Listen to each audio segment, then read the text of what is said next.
It's the book club for kids. It's the book club for kids. It's the book club for kids. It's the book club for kids. It's the book club for kids. It's the book club for kids. It's the book club for kids. It's the Book Club for Kids podcast. It is indeed the Book Club for Kids podcast. Hi, I'm Kitty Felde, and we are live from the Las Vegas Book Festival, where we are taping this particular episode discussing Nikki Shannon Smith's novel, Stranded. But first, let's meet our readers. Hello, my name is Lulu. I'm in 7th grade, and I go to Kenny C. Gwynn Middle School, and it is located in Las Vegas, Nevada. I'm Emma. I'm in 5th grade. I go to Sandra B. Abston Elementary School, and I'm in Las Vegas. My name is Lila. I'm in 5th grade. I go to Sandra B. Abston Elementary School in Las Vegas, Nevada. I'm Peyton. I'm in 5th grade. I go to Sandra B. Abston Middle School in Las Vegas. Hi, I'm Jacqueline. I am in 5th grade. I go to Sandra B. Abston Elementary School in Las Vegas, Nevada. Hello, my name is Ava. I am in 5th grade in Bonner Elementary School, and I am in Las Vegas, Nevada. Hi, I'm Evalani, and I go to Bonner Elementary in 4th grade, and I live in Nevada, Las Vegas. Hi, my name is Maya. I go to Bonner Elementary School, and I'm in 4th grade in Las Vegas, Nevada. Wonderful. All these readers in Las Vegas, we are very happy to have you here. We're going to talk about Stranded. Who can tell us a little bit about what's it about? Ava, go ahead. Well, Stranded is kind of about a girl that wanted to live with her aunt in the wilderness for a while. But when her aunt got a job, her parents didn't get the email that she had to go away, and she was stranded there until Christmas. Well, you know what? Let's hear a little bit from the book right now so we can hear the flavor of what this is all about. So let us bring up to the microphone somebody who you may recognize her voice. She is Rita Pardue, and she is a radio star here in Las Vegas. You can hear her every afternoon, weekdays, 2 to 5, on 91.5 Jazz and more. And last month, she was inducted into the Nevada Broadcasters Hall of Fame. Applause, please. Auntie Raven put her things in the truck and sat back down. If I don't leave soon, I'll miss my plane. Maybe you should just go ahead and leave, I said. She looked at me like she was considering it, then said, I can't do that. Yes, you can. If I know how to camp in the woods overnight, I can certainly wait on the porch for a little while. I left out the fact that I didn't really want to see what happened if Mama got here so late that Auntie Raven missed her plane. You're right. They're probably stuck in traffic, she said. But I don't feel right leaving you here. For English class, I had learned about irony, and this was definitely ironic. She didn't feel right leaving me on the porch, but she was willing to roll out on my entire visit. I'll be fine, I promised. Just go. Y'all don't need to see each other right now anyway. Auntie Raven nodded. I'm sure they'll be here any minute. I'll probably pass them on the way down. She's probably thrilled you're coming home. She handed me the key and told me to wait inside if I wanted, and to leave the key under the wooden loon statue on the porch when I left. She gave me a hug so long and tight, it felt guilty, and off she went. I watched the truck round the bend and returned to my chair on the porch. Soon enough, I'd be leaving Adirondack Park, too. I tried to be excited about seeing Sienna, Kimberly, and Carlos again. I tried to be curious about middle school and having 7 different teachers and meeting new people. I tried to be happy about seeing the twins again, especially Eric. I tried to be excited about going to the burger joint again. But I was none of those things. I only realized how much time had passed when it got dark enough to signal evening. I walked down to where the road curved, realized it was dumb to go any farther at dusk, and came back. Maybe traffic was worse than they expected. Maybe there was a wreck on the freeway. Maybe Alex had a game and it ran behind or went into overtime. But overtime isn't 6 hours. Whatever happened, it wasn't helping me feel any better about leaving the Adirondacs. Auntie Raven deserted me, and it seemed like my own parents didn't care enough to be on time to take me home. I went back inside to wait, taking my bags in with me. I might as well enjoy the extra time. Even though I didn't have a clue how to play, I picked up Auntie Raven's guitar and made up a song about not wanting to go home. I walked into the bedroom to look around one more time. I read a book for 10 minutes and put it back on the shelf. At 8 o'clock, I stood at the window. Something was wrong. This wasn't like them at all. I hope they hadn't gotten in an accident. They wouldn't have any way to let me know they were running late. They wouldn't have any way to let Auntie Raven know someone should come check on me. There was nothing I could do but wait. At 9 o'clock, I locked the door and lit a fire. If they showed up tonight, we'd all need to spend the night anyway. I might as well warm it up. I alternated between looking out the window, watching the fire, worrying, and being glad I was still in the mountains. When I got hungry, I ate the trail mix Daddy had sent. 2 hours later, I could barely keep my eyes open. I put another piece of wood on the fire and laid on the sofa. I covered myself with a bunch of blankets, hugged Pokey, and sang Auntie Raven's song about Winnie the Pooh. I was suddenly positive my family wasn't coming tonight. There was no way they'd try to make their way up here this late. I should have known that as soon as it got dark. Maybe they'll just leave me here, I said out loud. Then I laughed, even though it wasn't funny. Rita Pardue, ladies and gentlemen.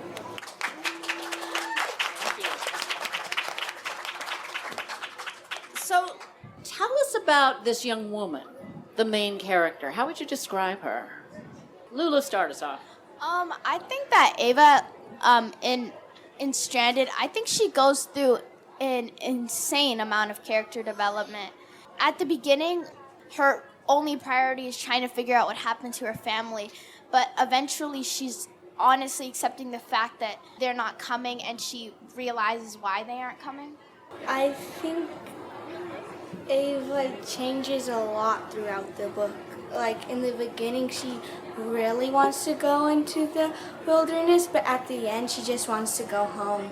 She's kind of brave and confident that she can really think that she can live until Christmas for her family to come and pick her up, even though her birthday is really coming soon.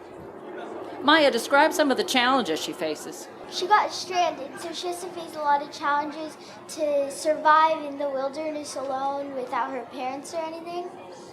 And she survives by knowing about the wilderness because she likes nature and she studies it and learns about it. And I think all those work she's been doing has helped her survive.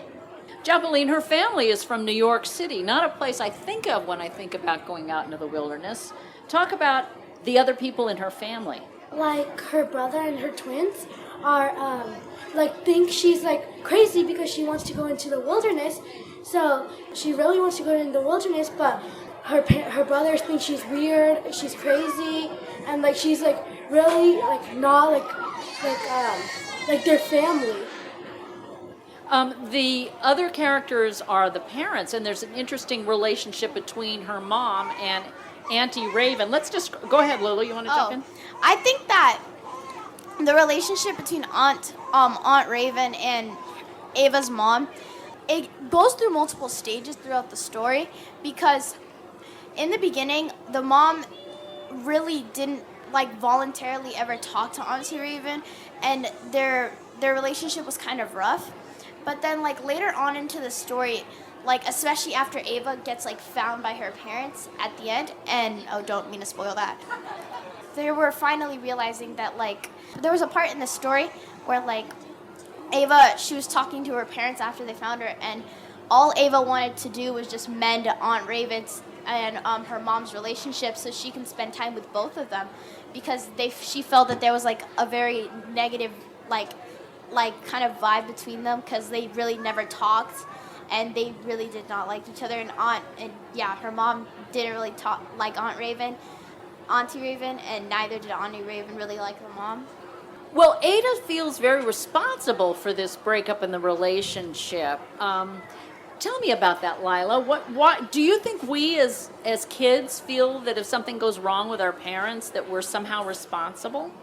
Yeah, like you feel like you might have done something that caused that, and I feel like Ava in the story, she thinks that her mom doesn't like it that Ava's going to live with her aunt, and her mom doesn't want to be alone again, and then and Raven doesn't like it that her mom like doesn't support it, that she lives on her own.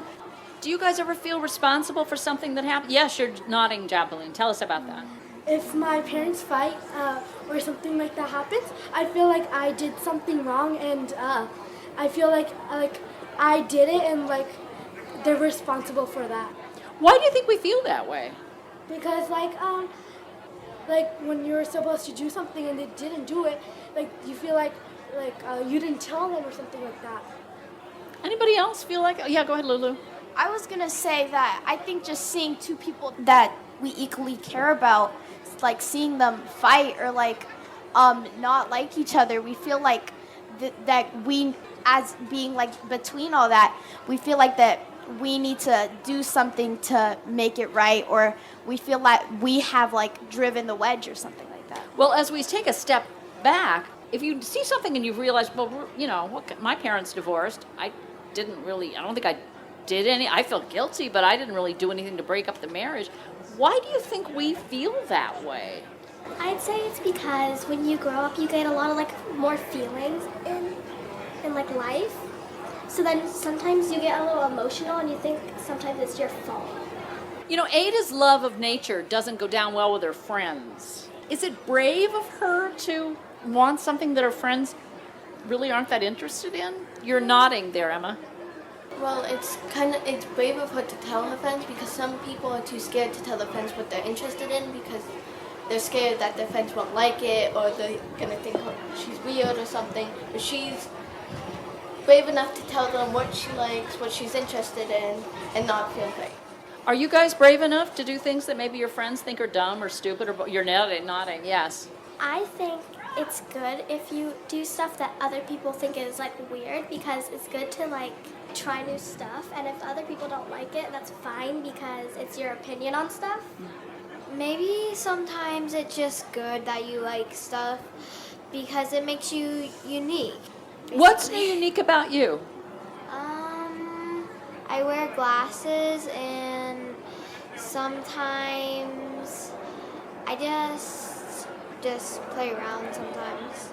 Maya, what about you? What's unique about you? Sometimes I like different things than most other people do, such as basketball. I like playing basketball because I just think it's fun, in my opinion. Like you just said, it's just your opinion about things, and I was the only one in my first grade class who played basketball, only girl, so I think that's just unique about me. I like the fact that you're not very tall and you play basketball. I think that's very unique, and I like that a lot. Why do you like basketball that much?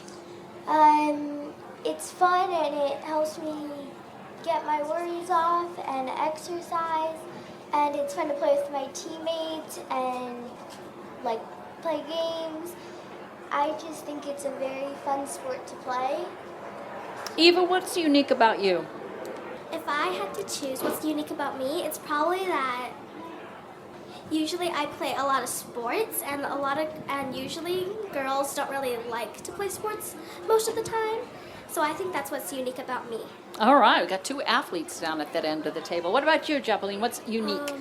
Something unique is like I'm very tall, and everybody asks me like why I'm so tall. Well, what are you supposed to answer to that? I like because my parents are tall. Well, that's a good answer, I guess. That works pretty well. What about you, Peyton? I like pigs, and a lot of people think they're slobs. Pigs. Oh, pigs are so cute, though. Was it because of Charlotte's Web that you like pigs? Or did you like them before you liked Wilbur? Why do you like pigs? I like pigs because my grandma can't pronounce my name, so she calls me Piggy, and I've loved pigs ever since. Oh, that's a great reason why. That's a great reason why. Lila, what's unique about you? Well, I've always liked Disney and like characters and stuff, and everyone's like, that's weird, that's for babies, and I'm like, I don't care, because... I don't know. I know some old people who got that annual pass, and they go to Disneyland as often as they are, and they're 80 years old at this point. So say that as a response. Emma? I really like sci-fi stuff. Why do you like sci-fi? I just like things that aren't really explained. Lulu, what's unique about you? What I think is unique about me is that I can do like a lot of like tricks with like my like body or like my tongue and stuff. All right. Well, now let's get back to the book. Could you survive on your own if you were stranded in the forest? No, I'm seeing shakes. No. Anybody? I don't know. It's kind of 50-50 because like I grew up in Colorado and we go camping all the time, and we learned how to do a lot of stuff, but also I don't know if I could do everything that Ava did, like survive like bear attacks and like go through all the storms. Well, what could you do? I could survive probably maybe a couple days because she had food and like tents and stuff. Yeah. Could you be a hunter? She had a hard time killing any kind of animal. Didn't she like throw up twice because like she had to like kill an animal? I love nature and I love animals. I don't think I'd be able to survive in nature alone for like even like a couple days, maybe like one day, and I wouldn't be able to survive a storm or stuff like that. But I would like to be in the mountains and explore animals and nature there because I do love the wilderness. Okay. All right. Ava, you?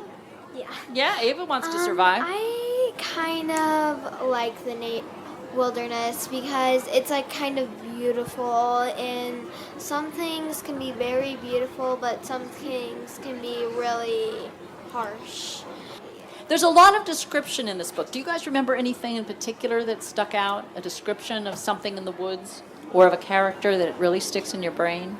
When she came back to her tent, she saw like water pouring down and like scratches in it, and she realized that a bear had attacked it and looked for food.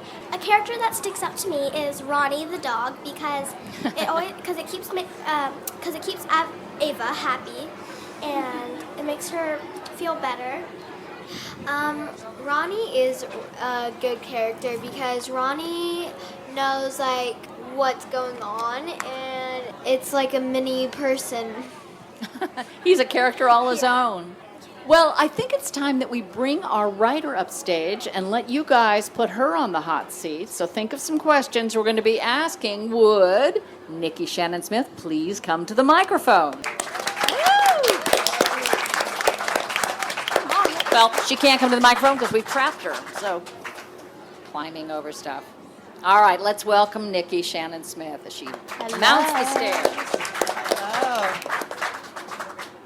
So who has a question? Go ahead, Lulu. I was gonna ask, do you like believe that like Ava in your book, do you like think that she embodies like who you are? Like, do you think you relate to Ava in certain ways? So interestingly, I feel like I am Ava.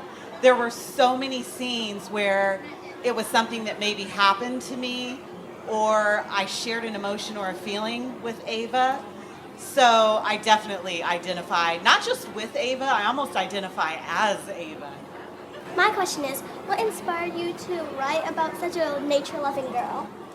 So I grew up in a big city. I grew up in Oakland, but I was a nature lover. And I wanted to write about that. I wanted to write about being yourself and being more than one thing. So you can love your city, you can love nature. So that was part of what inspired me. But also, I was a teacher, elementary school teacher for 30 years. And I know that when we're growing up, we're trying to figure out who we are and trying to get accepted for who we are. And I think it's important for kids to read books that show how that can happen and how big of a deal it is when you find the people that love you for who you are. Ava, you had a question. Why did you name Roni Roni? So I really struggled with like, what am I going to name this cute little puppy? And I love puppies. And I got that name because Adirondacks, so that's the name of the park, Ronnie. So that's how I picked the name, because the little dog was from the Adirondack Mountains. Lulu?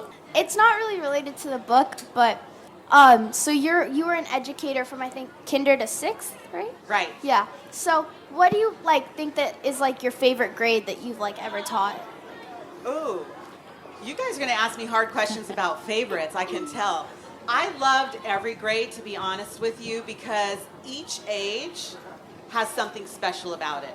And when I was working with kindergartners, I love how new everything is to kindergartners. When I taught 6th graders, they were actually, some of them were bigger than me, and I had a grown-up walk into my classroom once and go, "Where's your teacher?" But I was right there. I was just one of the smaller people in the room. And I loved that even though they were in taller bodies, they still just wanted the same thing that the kindergartners wanted, which was love and to have fun and to have friends. So I love everything in between, too. I don't have a favorite.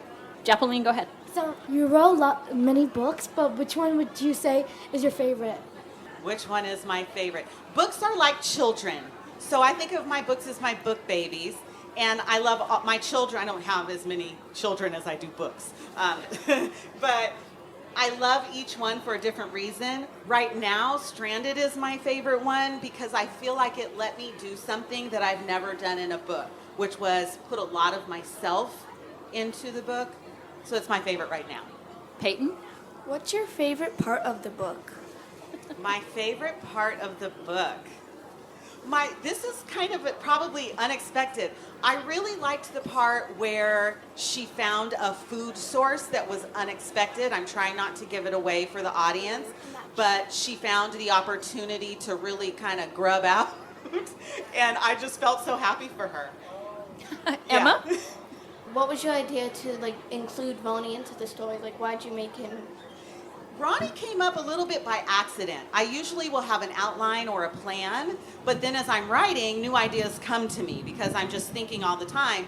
And I thought, I think she's going to find an animal. I think she's going to hear something, and it's going to turn out to be a good thing, and it gives her a companion. And then once I got that idea, I realized that Ronnie was a way for her to stop thinking selfishly. Ronnie helped her think in a different direction, and Ronnie also helped her understand her auntie, who she was angry at. What's your writing routine? My writing routine is horrible. It's terrible. I'm not in the classroom anymore, so I'm home by myself all day, and I'm my own boss. And I keep saying, my boss is too nice. She just doesn't hold me accountable. If I say, I want a break, my boss is like, go for it. Have some popcorn, watch some Netflix. So my routine is not good, but I am finding one because you have to be disciplined if you really care about something and want to do your best. I write best at 5 in the morning. So lately I've been getting up, and by about 7:30, I've gotten in a really good amount of writing, and then I have some freedom with the rest of my day. Lulu? Oh, so I've seen a couple of books that you've written, and they all are more picture books. So what motivated you to write a novel? What did you want to venture out into new audiences, or what was your idea behind writing because I think this is one of your first novels, I think. I don't know. It is my first unillustrated novel, yes. So I am a lot of different things, and I try to be true to myself. I can be all of the things that I want to be, and I can be interested in all the different things. And so I write books that I care about. So when I get an idea and it doesn't go away, I know I care about that idea and I care about that book, and I write it because it's obviously part of me, and I feel like I should be able to be who I am just like Ava should be. Would you usually write about woman empowerment?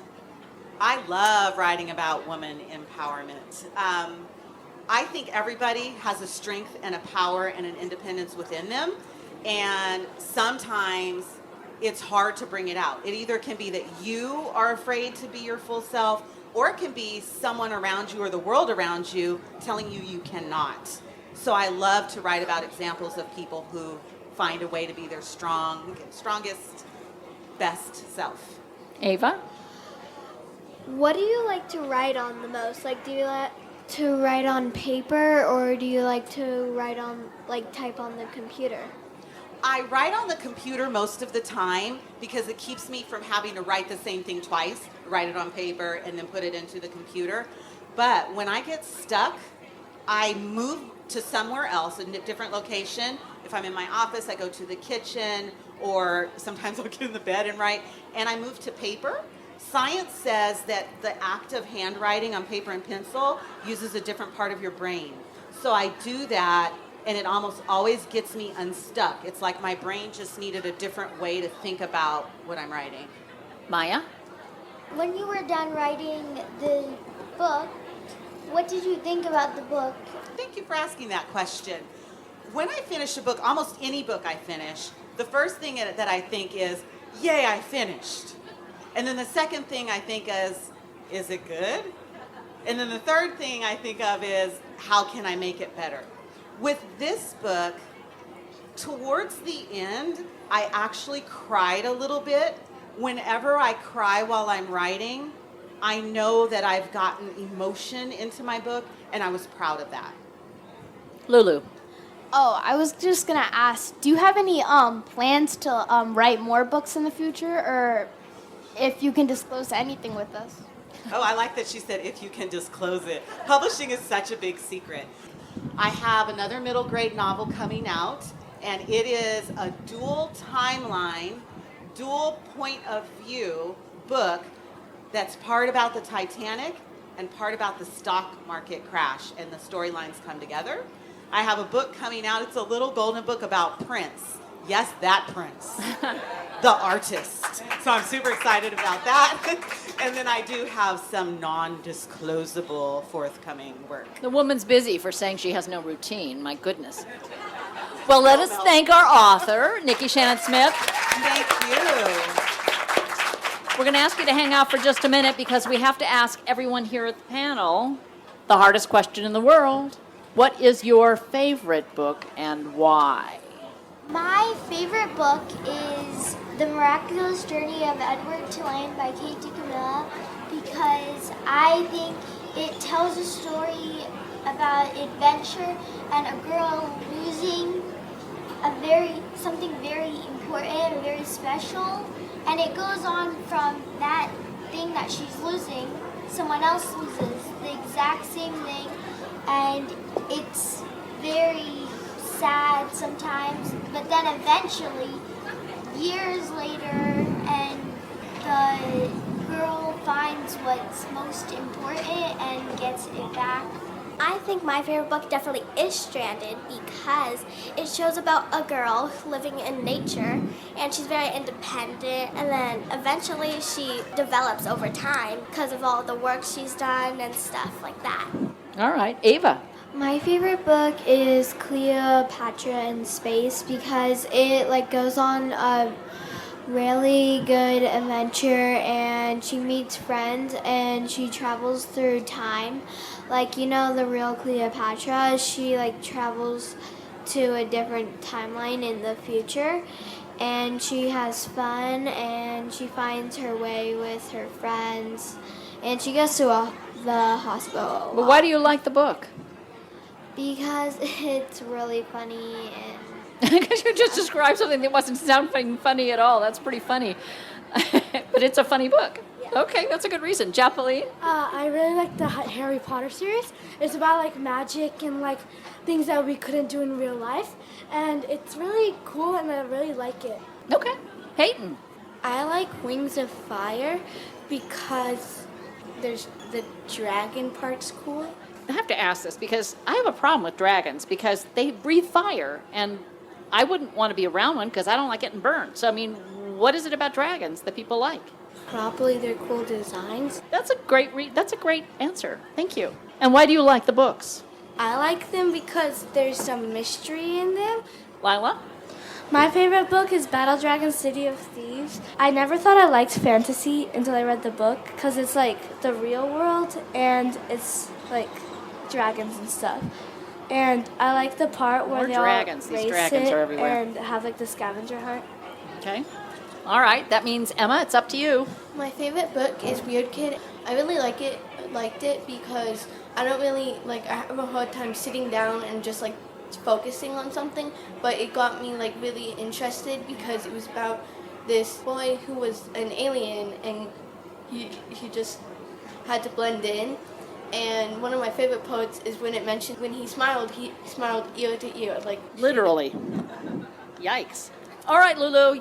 What's your favorite book? I'd have to say my favorite book is called Oh My Gods, and I like it because it's a girl finding out who she truly is, finding out she's a demigod and the daughter of Zeus.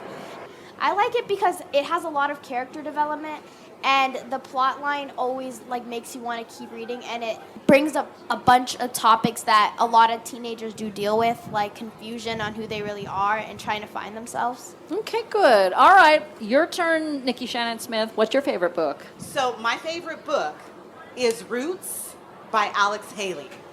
Oh, thank you. Okay, I was worried that's so outside of the spectrum of this talk.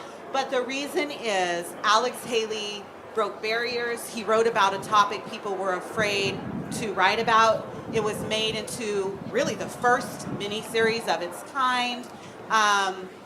Then on top of that, my copy of Roots is a book that belonged to my grandma, and then to my auntie, and then to me. It got passed down. Roots is a book about generations of people, starting from Africa to present day. And my book traveled through generations. And then I got to meet Alex Haley and talk to Alex Haley.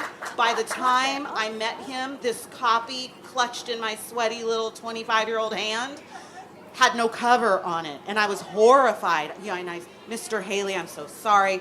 This book is in a shambles, and I told him it used to be my grandmother's, and he said, Nikki, this is the biggest compliment you could have ever given me. This book has traveled through your family, and thank you. And he signed it, and then I named my daughter Haley. Oh, even better. That's great. All right. Pass the test. Did I? Okay. Let's bring Rita Pardue back upstage and ask her the same darn question. What's your favorite book? All right, well, I'm going to give you the why first and then the book. It was third grade, Mrs. Wilson. It was one of the roughest years I ever had because, you see, I am a stutterer. And Mrs. Wilson had us read storybooks out loud. When it came my turn to read the paragraphs in Charlotte's Web, I understand why she had us each take a turn, because I loved reading, but I wanted to be quiet. I didn't want to be teased. And look how 43 years of working in broadcasting, she inspired me by reading Charlotte's Web, and I had to take a turn. That I became a broadcaster in radio for 43 years, and now I speak for a living and get paid for it. Wow. Thank you, Mrs. Wilson. Thank you, E.B. White. The power of a good teacher and the power of books. You can be on the Book Club for Kids podcast, too. All you have to do is send us an email to kitty@bookclubforkids.org, and we will tell you how to do it. You can do it remotely on your smartphone. Well, I want to thank everybody here at the Las Vegas Book Festival. I want to thank our writer, Nikki Shannon Smith, and I want to thank our celebrity reader, Rita Pardue. And thanks as well to Lulu, Emma, Lila, Peyton, Japeline, Eva, and Maya. I was going to get that right by one of these things.